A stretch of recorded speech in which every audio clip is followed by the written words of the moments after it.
안녕하세요. 대기업 한중입니다. 자, 오늘 대주전자 재료 좀 함께 보도록 하겠습니다. 최근에 역사에 남는 지수 하락이 나왔습니다.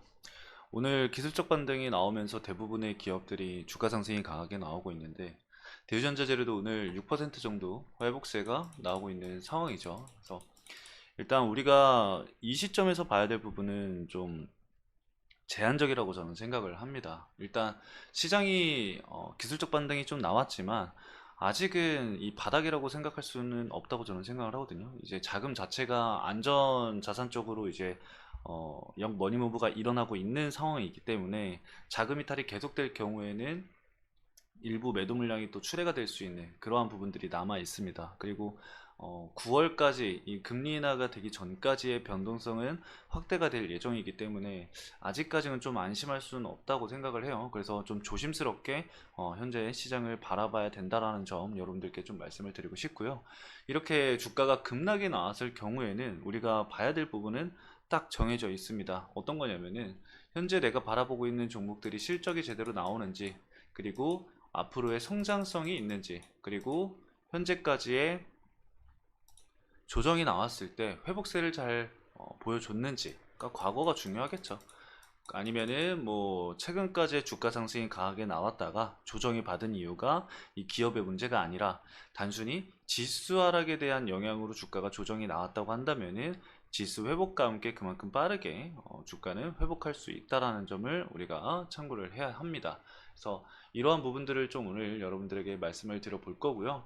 자금 이탈은 아직이라고 제가 이렇게 좀 적어놨는데, 제가 체크를 했을 때 주가 상승이 나왔었던 그거를 견인했었던 이 매수의 주체들의 자금이 아직 크게 이탈을 하진 않은 것으로 보여지고 있습니다. 그래서 이것도 제가 잠시 뒤에 말씀을 드릴 거고요.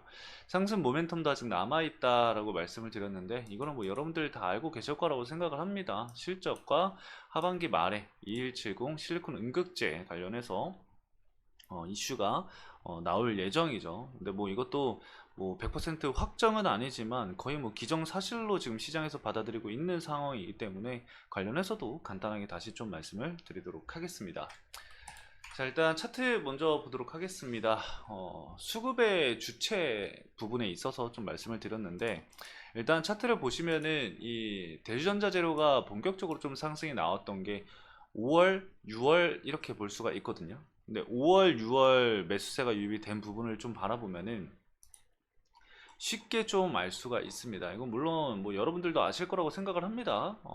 지금 자금이 크게 들어온 일자가 두 개 정도 있거든요. 이제 이 구간들이 기준봉을 형성을 했었던 날짜들이라고 우리가 생각을 해볼 수가 있습니다. 자, 이 구간과 이 구간이 있겠죠. 이 구간이 이제 6월 11일과 그리고 5월 30일입니다.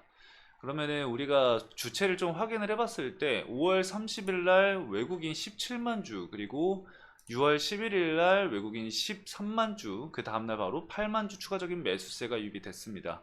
그러니까 결국에는 주가 상승이 강하게 나온 날에는 외국인의 매수세가 유입이 됐다라고 또 볼 수가 있겠고, 주가가 조정이 나오는 시점에서도 외국인은 계속해서 순 매수세가 이어져 왔습니다. 그래서 현재까지도 매도 물량이 그렇게 크게 나온 모습이 보여지지 않고 있기 때문에 아직까지도 자금 이탈은 크게 나오지 않았다라고 볼 수 있겠습니다. 그래서 현재 시점에서 박스권이 그려지는 상황에서 외국인 자금이 또 추가적으로 유입이 되는지 부분에 있어서 우리가 집중해서 좀 체크를 해볼 필요가 있겠다라고 일단은 말씀을 좀 드릴 수가 있겠고요. 자, 상승 모멘텀이 아직 남아있다라고도 말씀을 드렸었는데, 어떠한 모멘텀이냐? 일단은 실적이겠죠. 기존에 이제 주가 상승이 이루어졌었던 부분 중에 모멘텀 하나가, 그러니까 이 구간이죠. 5월에서 6월 주가 상승이 나왔었던 상승 모멘텀이 두 가지입니다.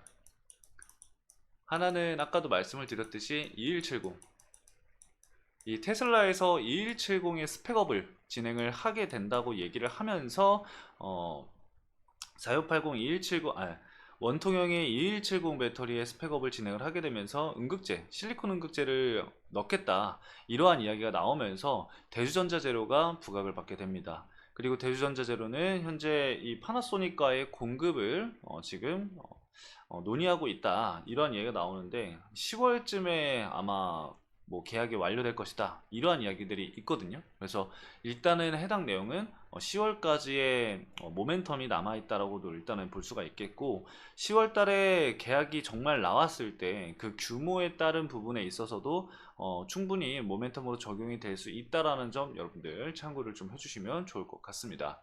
자, 그리고 두 번째가 무엇일까요? 두 번째가 바로 실적입니다.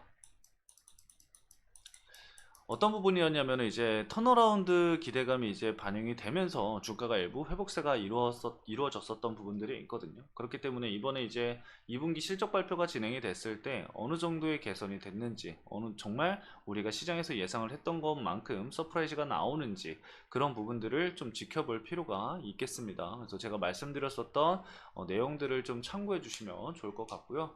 과거의 백데이터라고도 말씀을 드렸었지만, 주가 상승이 있었을 때 그리고 주가 조정이 나왔을 때, 상승이 있을 때는 거래량을 확실하게 동반을 한 의미 있는 상승을 보여줬습니다.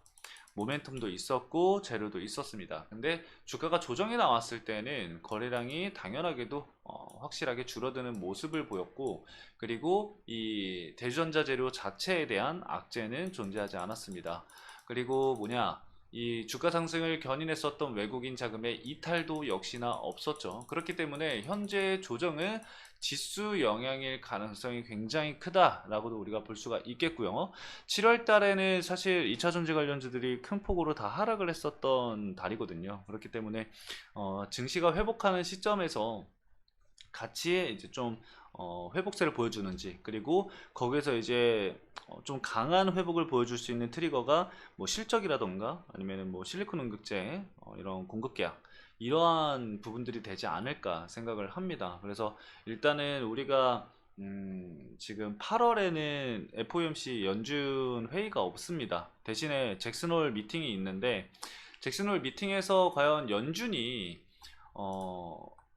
이 금리 인하 관련해서 좀 강력하게 이야기를 하는지, 강한 의지를 보여주는지, 그 부분이 좀 중요할 것 같아요. 그렇게 되면서 9월 달에 이제 FOMC 회의에서 금리 인하를 좀 강하게 단행하는 그러한 모습들이 나와준다고 한다면은 시장은 충분히 돌아올 가능성이 저는 높다고 보고 있고요. 그 다음에 좀 여러 가지 복합적인 문제들이 겹쳐 있어요. 사실 뭐 중동 전쟁 리스크라던가, 아니면은 뭐 우리나라 같은 경우는 지금 금투세도 계속해서 얘기가 좀 많이 많은 상황이고, 그리고 하나 또 이제 AI 버블이라고 지금 우려가 계속해서 나오고 있는데, 엔비디아 실적도 이번 달 말에 이제 나오게 됩니다. 엔비디아 실적을 좀 지켜보면서 어, 시장을 좀 바라봐야 될 것 같고, 만약에 이 엔비디아 실적이 AI 버블 이런 우려에 대한 것처럼 좋지 못하게 실적이 나오게 된다고 한다면은 다소 좀 문제가 생길 가능성이 있겠죠. 그래서 그런 부분들을 좀 리스크적인 측면으로 우리가 생각을 해두면서 대응 전략을 생각을 하시면 좋을 것 같습니다. 자, 오늘 대주전자 재료 간단하게 여기까지 좀 말씀을 드리면서 마치도록 하겠습니다. 해당 영상도 시청해주신 여러분들 감사합니다.